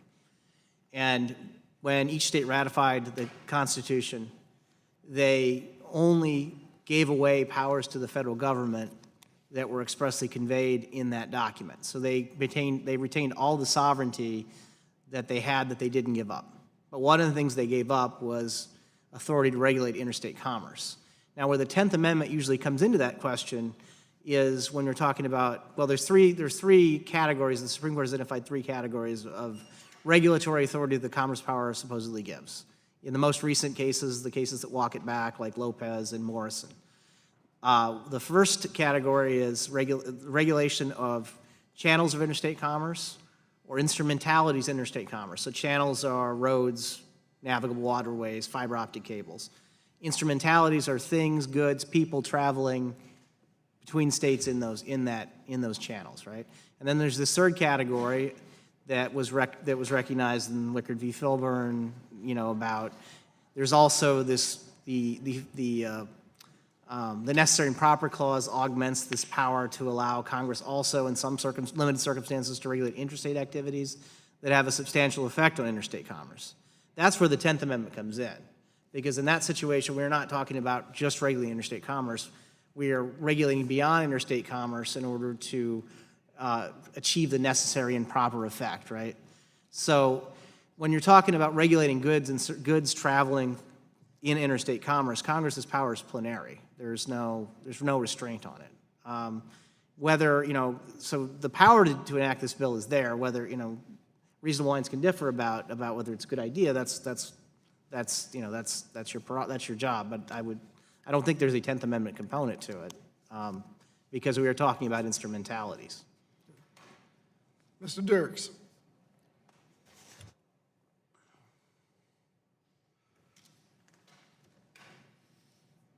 Let's talk about the states imposing regulatory burdens on out-of-state producers. Do you see an increase? How much of an increase? And give me an example of the burdens that it's placing on the agricultural industry. There are burdens. Some of those burdens, for instance, the California situation and the Massachusetts situation, are just being perfected now. And it's difficult to clearly identify all the burdens. Harry Kaiser at Cornell University, as I said in my testimony, and it's in my written testimony, did a study on the impact of California's cage laying situation, and came up that it increased the price of eggs in California 49 cents a bushel, or 45 cents a dozen, or 49 cents a dozen. The issue with that, though, is that for most of us, it's not a big deal. But for as Americans, we spend 10% of our disposable income on food. But if you're the bottom quartile of our society, you're spending 30 to 40% of your income on food. We're just starting to see those play in. Massachusetts is yet to be perfected, as it were, on the exact language. So it's a burden, and what happens is you go back, you take a look at return on investment. There are some producers that are making decisions to reinvest, but there's no incentive in the marketplace. And the reality of it is there's no clear way. In my written testimony, it really gets down to what the AVMA, the American Society of Swine Veterinarians, say. It's not about steel or design, it's about care and management. So we're trying to figure that out right now. Thank you.